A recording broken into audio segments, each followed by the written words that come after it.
Bonjour, bienvenue à Apprendre le Roulette LC2412 de Behringer.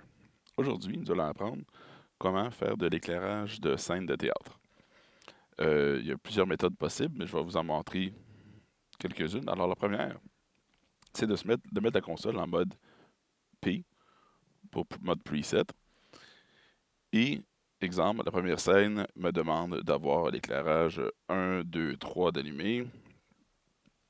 Et la deuxième scène, l'éclairage 4, 5, 6 d'allumé.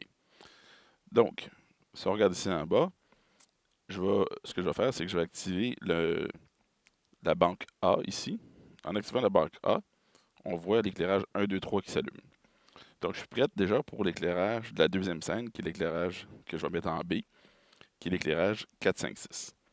Alors, je prépare mes éclairages 4, 5, 6, 1, 2, 3 est allumé, en changeant tranquillement les deux éclairages comme ça. Là, on voit clairement que les éclairages ici, 4, 5, 6, sont allumés. Je me prépare ensuite pour ma troisième scène, qui est exemple, toutes des lumières individuelles comme ça.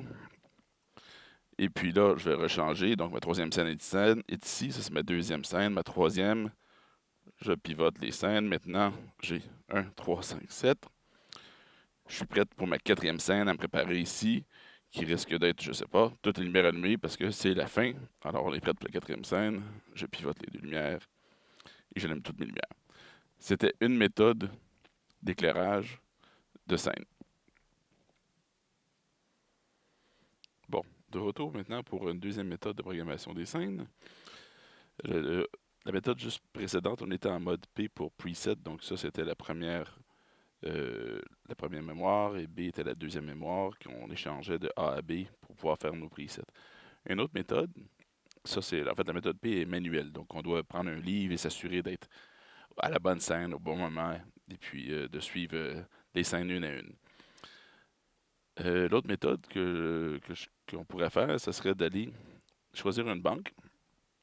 Ce que je vais faire, c'est que je vais mettre les mêmes trois types d'éclairage qu'on avait au départ. Donc, on va programmer toutes les quatre mémoires, en fait, les quatre scènes qu'on avait dans notre théâtre, dans des chases. Ce que je vais faire, je vais dire chase. Je vais aller choisir un numéro de chase qui est le numéro 1 de type level, parce que je veux les niveaux et non pas les mémoires. C'est un nouveau chase, yes. Premier step, on avait les trois lumières de gauche ici qui allument. Enter. Deuxième step, les trois lumières de droite. Enter. Quatrième step, toutes les lumières impaires. Enter. Et la finale qui était toutes les lumières allumées. Enter. Quit. En passant, pour plus de détails pour la programmation des modes chase, vous pouvez aller voir l'épisode 13 qui explique un peu mieux tout ça aussi. Donc maintenant, on a toutes nos mémoires. Toutes les quatre scènes sont enregistrées dans un chase, mon chase 1. Si j'appuie sur Step, on voit ici la première scène. Il faut allumer. Ça, c'est l'intensité de notre chase. On voit le chase qui est fort, faible, fort, ici à gauche. J'ai fait deuxième step, ces trois lumières-là. Troisième step, les lumières impaires. Et quatrième step, c'est toutes les lumières au total. Mais on voit qu'il y a un changement rapide. C'est instantané entre les scènes.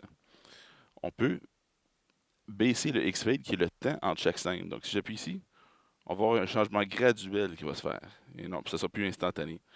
Donc, je peux déterminer le temps entre deux changements. Ça, c'est une autre méthode. On retourne à la 1. Donc, si je veux excessivement rapide, je mets ça à 0. Et là, les changements sont instantanés, comme on peut voir.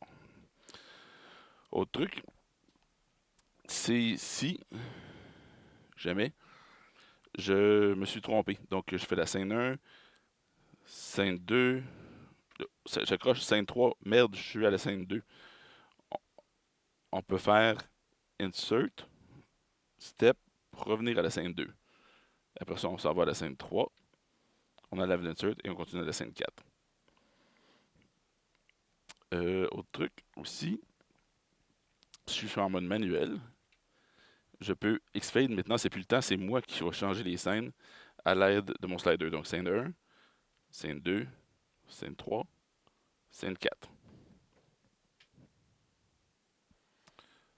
Autre chose aussi, ce qu'on peut faire, c'est à la place d'être en mode manuel, si je suis en mode run, ici je vais avoir la vitesse des scènes, mais là, ils arrêteront pas. Donc, je peux pas me. C'est pas moi qui choisis le moment, mais c'est vraiment un temps. Autrement dit, que ça change. Donc, plus je monte ça, plus rapidement ça va changer.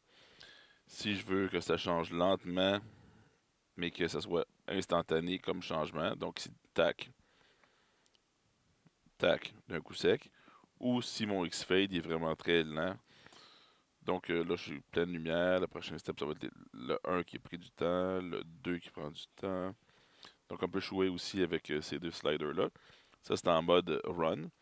En mode sound, ça prend l'entrée extérieure pour pouvoir, à chaque fois qu'il va y avoir un son sur l'input sound en arrière, ça va activer les I/O. Et après ça, on peut retourner en mode step normal manuellement pour le faire.